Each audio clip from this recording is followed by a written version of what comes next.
तीन तलाक कितने उतार चढ़ाव से हमारी मुस्लिम बहनें इंतजार कर रही थी।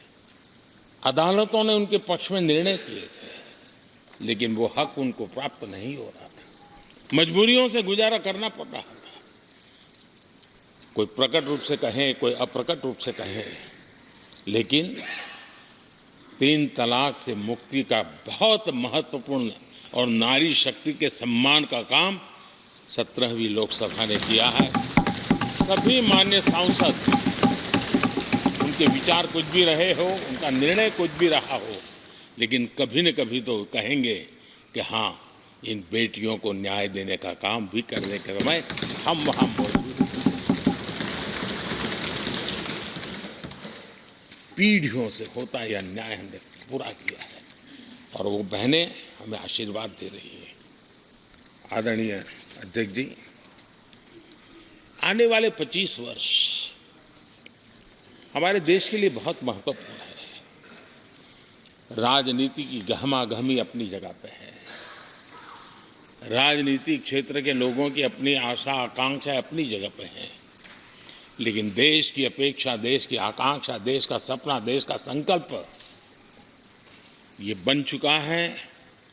25 साल वो हैं जो देश इच्छित परिणाम प्राप्त करके रहेगा।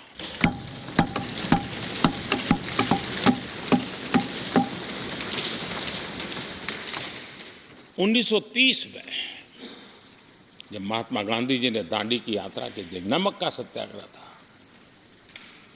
घोषणा होने के पहले लोगों को सामर्थ्य नजर नहीं आया था।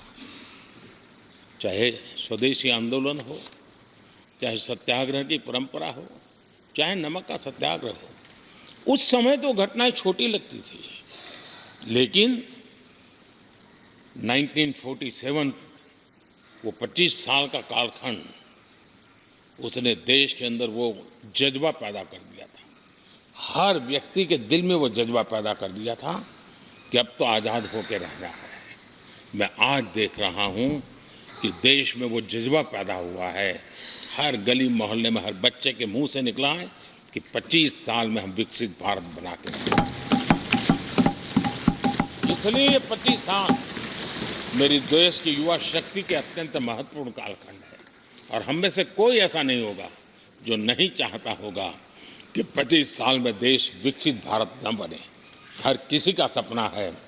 कुछ लोगों ने सपने को संकल्प बना लिया है, कुछ लोग शायद संकल्प बनाते देर हो जाएगी, लेकिन जुड़ना हर एक को होगा। और जो जुड़ भी नहीं पाएंगे और जीवित होंगे तो फल तो जरूर खाएंगे। ये मेरा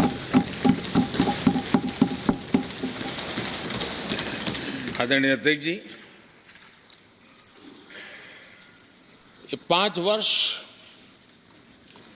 युवाओं के लिए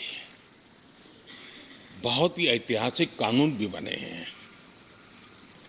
व्यवस्था में पारदर्शिता लाकर युवाओं को नए मौके दिए गए हैं। पेपर लीक जैसी समस्या जो हमारे युवाओं को चिंतित करती थी, हमने बहुत ही कठोर कानून बनाया है ताकि उनके मन में जो सवाल या निशान था और उनको व्यवस्था के प्रति उनका गुस्सा था, उसको एड्रेस करने का सभी माननीय सांसदों ने देश के युवाओं के मन के भाव को समझ करके बहुत ही महत्वपूर्ण निर्णय किया है। आदरणीय अध्यक्ष जी, ये बात सही है कि कोई भी मानव जात अनुसंधान के बिना आगे नहीं बढ़ सकती है। उसको नित्य परिवर्तन के लिए अनुसंधान अनिवार्य होते हैं और मानव जात का लाखों साल का इतिहास गवाह है कि हर काल में अनुसंधान होते रहे हैं, जीवन बढ़ता चला गया है, जीवन का विस्तार होता गया है। इस सदन ने विधिवत रूप से कानूनी व्यवस्था खड़ी करके अनुसंधान को प्रोत्साहन देने का बहुत बड़ा काम किया है। नेशनल रिसर्च फाउंडेशन, ये कानून आमतौर पर रोजमर्रा की राजनीति की चर्चा का विषय बन नहीं पता, लेकिन इसके परिणाम बहुत दूरगामी होने वाले हैं और इतना बड़ा महत्वपूर्ण काम ये 17वीं लोकसभा ने किया है। मुझे पक्का विश्वास है देश की युवा शक्ति में इस व्यवस्था के कारण दुनिया का रिसर्च और का एक हब हमारा देश बन सकता है। हमारे देश की युवा के टैलेंट ऐसी है, आज भी दुनिया की बहुत कंपनियां ऐसी हैं जिनके इनोवेशन के काम आज भी भारत में हो रहे हैं, लेकिन एक बहुत बड़ा हब बनेगा, यह मेरा पूरा विश्वास है।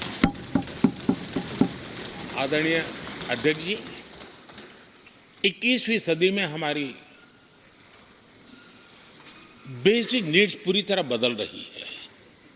कल तक जिसका कोई मूल्य नहीं था, कोई ध्यान नहीं था, वो आने वाले में बहुत अमूल्य बन चुका है। जैसे डेटा, पूरी दुनिया में चर्चा है डेटा का सामर्थ्य क्या होता है। हमने डेटा प्रोटेक्शन बिल ला करके पूरी भावी पीढ़ी को सुरक्षित कर दिया है। पूरी भावी को एक नया शस्त्र हमने उसके हाथ में दिया है, जिसके आधार पर वो अपने भविष्य को बनाने के लिए इसका सही इस्तेमाल भी करेंगे। और digital personal data protection act, ये हमारी 21वीं सदी की पीढ़ी को और दुनिया के लोगों को भी भारत के इस एक्ट के प्रति रुचि बनी हुई है। दुनिया के देश उसका अध्ययन करते हैं, अपना नई नई व्यवस्था अनुकूल करने के लिए प्रयास कर रहे हैं। और डाटा का उपयोग कैसे हो, उसकी भी उसमें गाइडलाइंस है।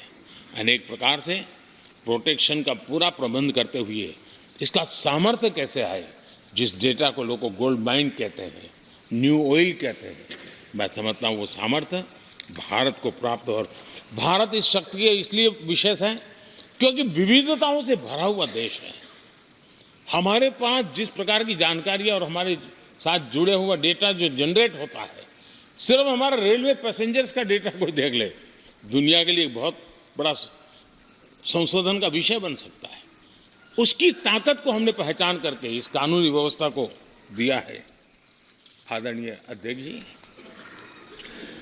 जल थल नभ, इस सदियों से इन क्षेत्रों की चर्चा चली है, लेकिन अब समुद्री शक्ति और स्पेस की शक्ति और साइबर की शक्ति, ये ऐसी त्रिविध शक्तियों का मुकाबला करने की आवश्यकता खड़ी हुई है। और विश्व जिस प्रकार के संकटों से गुजर रहा है और विश्व जिस प्रकार के विचारे प्रभाव पैदा करने का प्रयास कर रहे हैं, तब इन क्षेत्रों में हमें सकारात्मक सामर्थ्य भी पैदा करना है और नकारात्मक शक्तियों से अपने आप को, हर चुनौती को चुनौती लेने का सामर्थ्य भी बनाना है। और उसके लिए आवश्यक स्पेस से जुड़े रिफॉर्म्स बहुत अनिवार्य थे और बहुत दूरगामी दृष्टि के साथ स्पेस के रिफॉर्म का काम हमारे यहाँ हुआ है। आदरणीय अध्यक्ष जी, देश ने जो आर्थिक रिफॉर्म किए हैं उसमें 17वीं के लोकसभा के सभी माननीय सांसदों की बहुत बड़ी भूमिका रही है।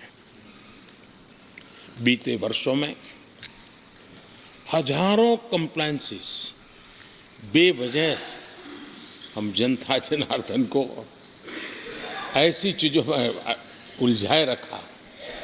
ये गवर्नेंस की एक ऐसी विकृत व्यवस्था विकसित हो गई, उसमें से मुक्ति दिलाने का बहुत बड़ा काम हमारे यहाँ हुआ है। और इसके लिए भी ये सदन का मैं आभारी हूँ। यानी इस प्रकार के कंप्लायंसेस के बोझ में सामान्य व्यक्ति तो दब जाता है। और मैंने तो एक बार लाल किले से भी कहा था, हम जब मिनिमम गवर्नमेंट मैक्सिमम गवर्नेंस कहते हैं, मैं दिल से मानता हूं कि लोगों की जिंदगी में से जितना जल्द सरकार निकल जाए उतना ही लोकतंत्र का सामर्थ्य बढ़े। रोजमर्रा की जिंदगी में हर डगर पे सरकार टांग क्यों अड़ाए। हाँ, जो अभाव में है उसके लिए सरकार हर पल मौजूद हो, लेकिन सरकार का प्रभाव उसकी जिंदगी को ही रुकावट बना दे, ऐसी लोकतंत्र नहीं हो सकता है। और इसलिए हमारा मकसद है सामान्य मानवी की जिंदगी से सरकार जितनी हट जाए, कम से कम उसकी जिंदगी में सरकार का नाता रहे, वैसा समृद्ध लोकतंत्र दुनिया के सामने हमने आगे बढ़ाना चाहिए। उस सपने को पूरा करेंगे।